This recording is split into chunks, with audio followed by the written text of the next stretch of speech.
Aku malah tak enaknya hatinya kan karena kau bilang tadi kualat itu kan begitu kan. Jadi sama dengan Tapi anak. beda ya, Bang Alis begini sebetulnya. Saya tahu lah, aku belum punya cucu, tapi aku yakin lah, kalian yang sudah punya cucu ini, itu lebih banyak hal-hal untuk menyenangkan diri sendiri. Kalau kita sayang sama cucu kita, soal pendidikan pasti kita kasih kepada bapak dan mamanya juga. Oh iya Iya. iya iya. Ya, Nah, itu akan kita atur betul. pendidikannya. Nah, Itu tapi Iya. betul. perhatian Cuman kita besar. Malah bapak mamanya kita marahi. Hmm. cuman Nah, aku tak sure-nya tuh karena dibilang kualat itu tadi. Itu yang mau saya. Saya pikir Ya. itu betul. Kualat sama kakek-kakek lagi. Ya. Jadi Aduh, bentar ya. Kualatnya begini. Ada satu keluarga, kalau dia pagi,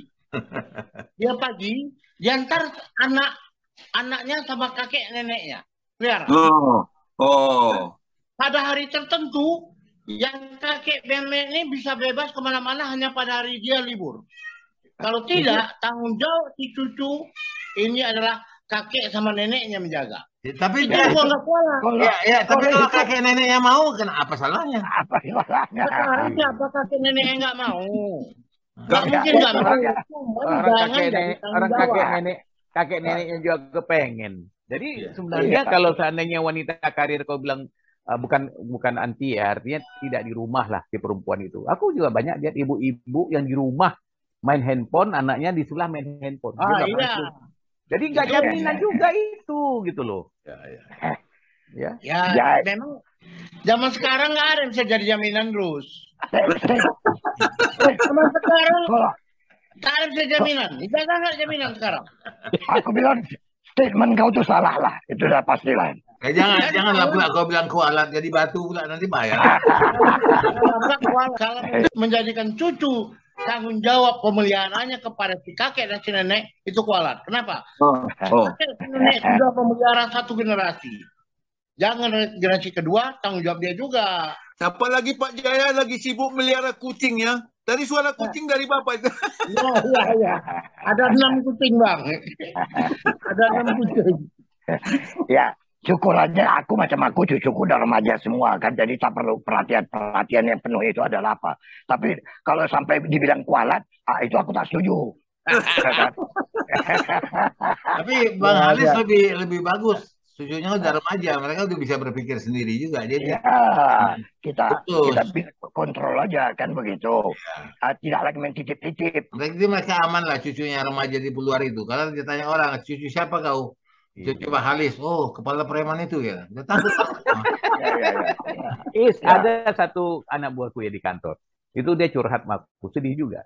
Anaknya itu menantunya tidak membiarkan anaknya tinggal ataupun lama-lama sama dia.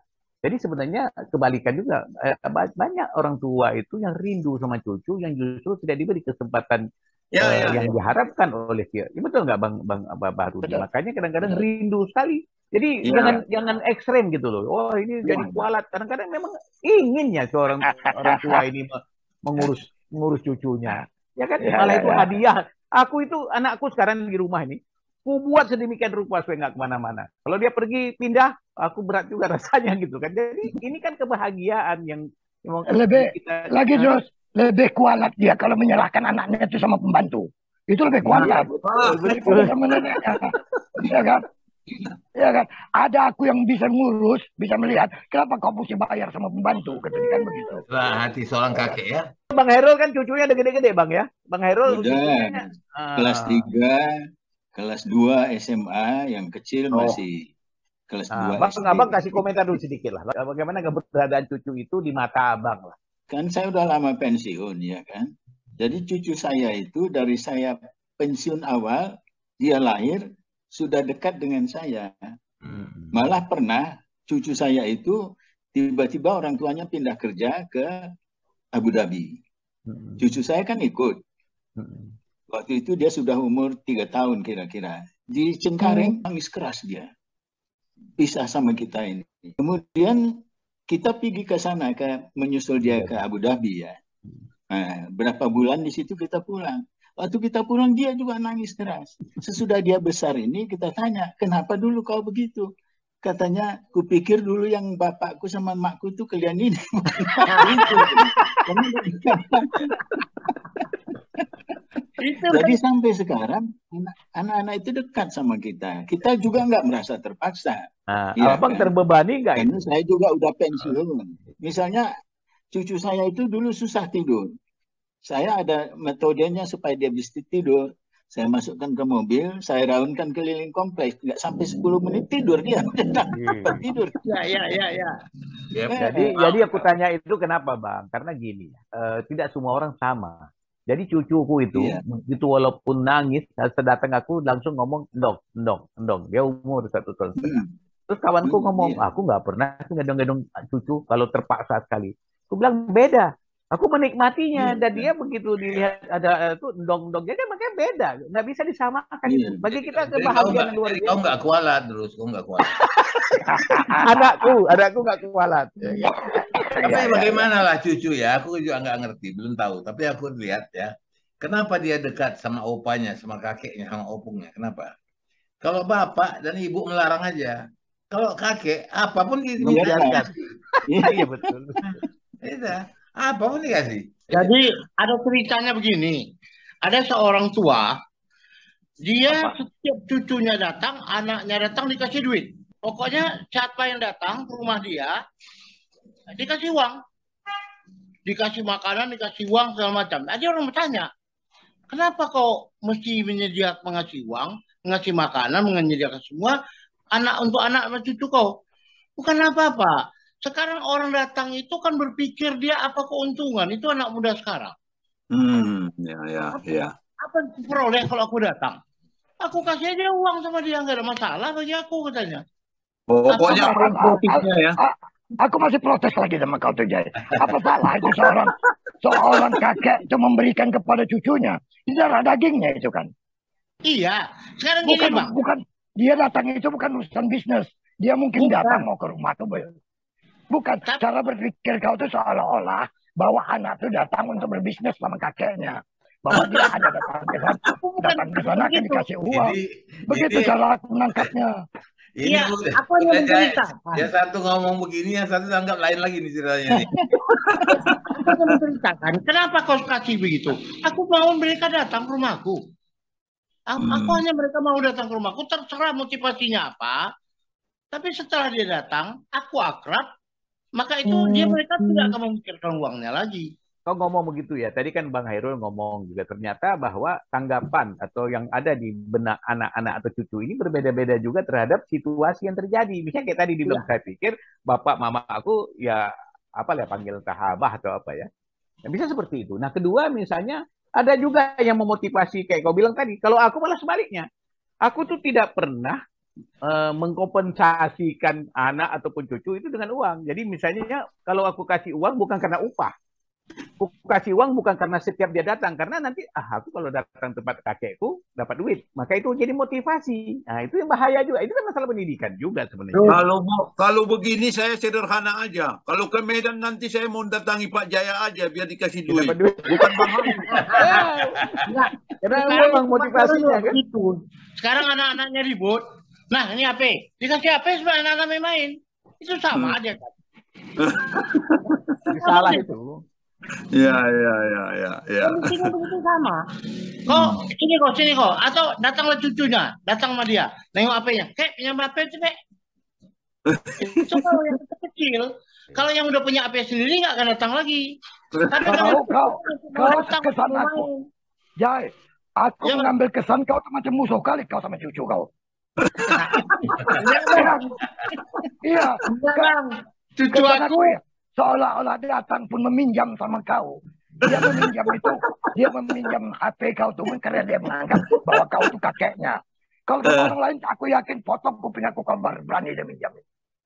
Ya, kalau cucu aku sekarang, cucu aku kan 3 di Medan, 2 di Kuala Lumpur. Yang 3 di Medan ini, itu kerjanya dari mulai pagi sampai sore itu di kolam terus. Nggak sempat pegang HP, Bang.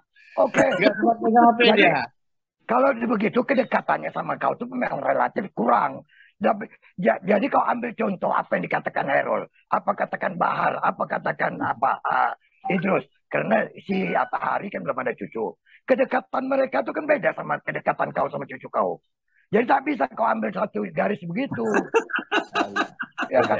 Karena cucu kau di kolam renang aja, cucu kau di kolam renang, itu jadi lain. Tapi ya, karena kau kasih cucu kau pegang handphone, makanya kalau kau punya problem dengan Zoom begini, kau minta tolong cucu.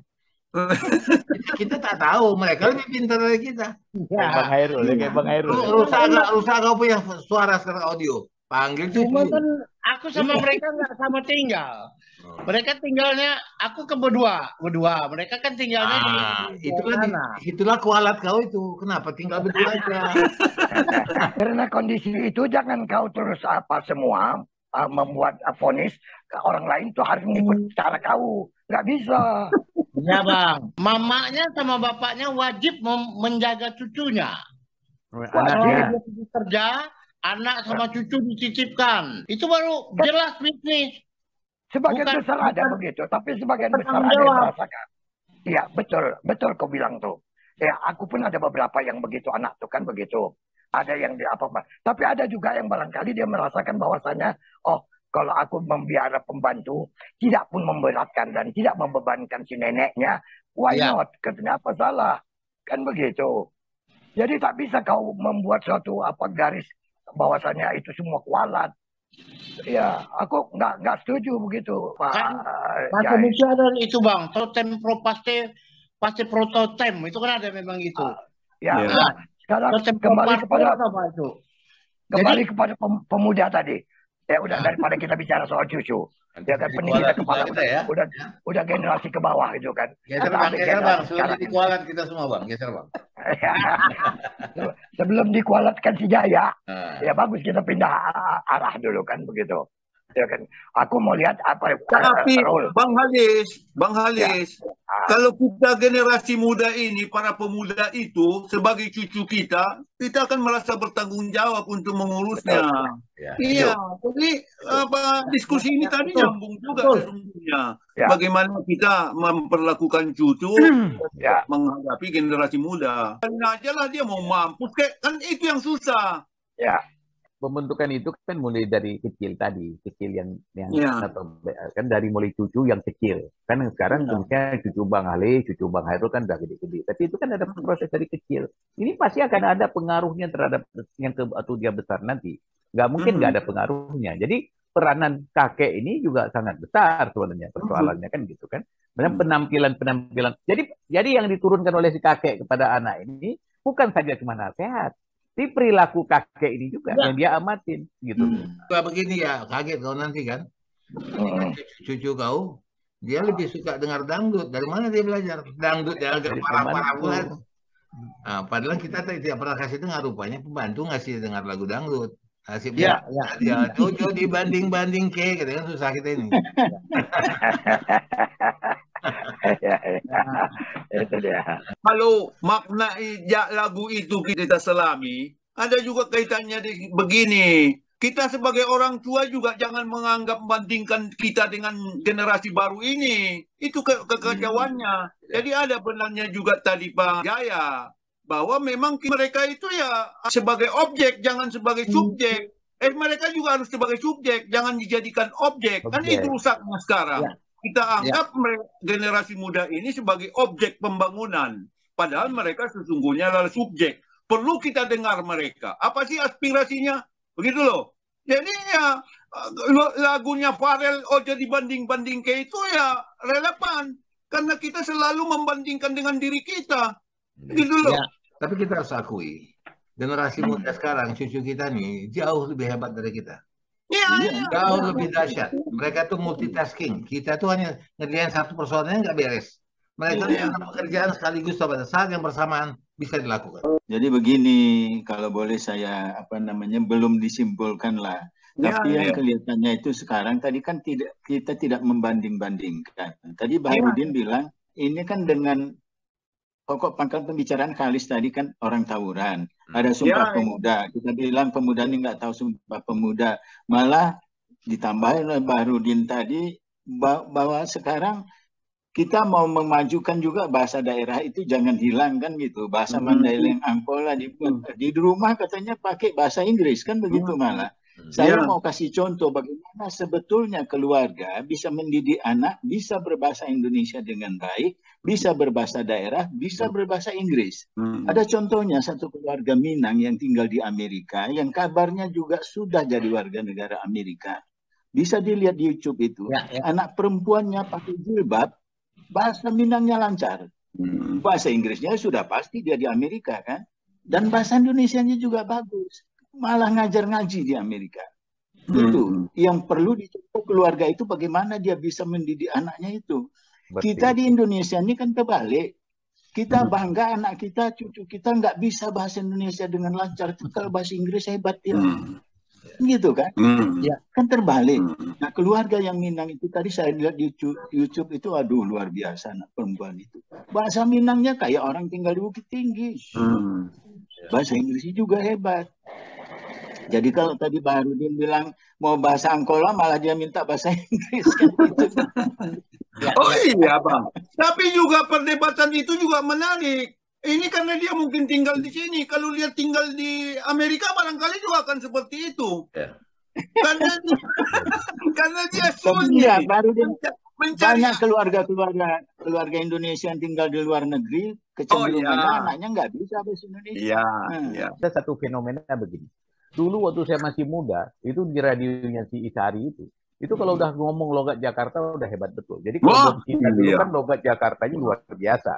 Aku malah dulu ku tantang banget seperti itu. Makanya karena ngambil identitas. Karena apa? Kayaknya hebat kalau di Indonesia bicara logat Jakarta.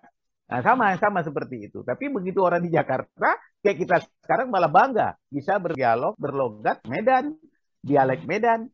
Saya sekarang kalau posting di WA segala macam ngomongnya awak, bahasa Medan. Lebih bangga. Tapi dulu pada saat ada di Medan, rasa bangga betul kalau bisa logat Jakarta.